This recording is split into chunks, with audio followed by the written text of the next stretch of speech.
বাংলাদেশ টেলিভিশনকে জনগণের মিডিয়া হিসেবে গড়ে তোলার নির্দেশ দিয়েছেন তথ্য ও সম্প্রচার মন্ত্রণালয়ের উপদেষ্টা মোহাম্মদ নাহিদ ইসলাম। তিনি আজ বাংলাদেশ টেলিভিশন পরিদর্শনকালে কর্মকর্তাদের সঙ্গে মতবিনিময় সভায় এই নির্দেশনা দেন।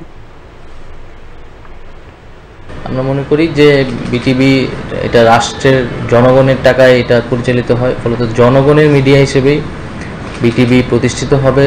সরকারকে সন্তুষ্ট করা বিটিভির কাজ হতে পারে না, বরং জনগণ এবং জাতিকে রিফ্লেক্ট করা এবং জনগণকে সন্তুষ্ট করা, সেটা বিটিভির প্রধান কাজ। আমরা যেটা বিটিভিতে কখনোই হয় নাই, সেটা আমরা চাই যে বিটিভিতেই সরকারের সমালোচনা হবে, সরকারের যারা সমালোচনা করে তাদেরকে যাতে বিটিভিতে আসতে দেওয়া হবে না, এই ধরনের নীতি যাতে না নেওয়া হয়।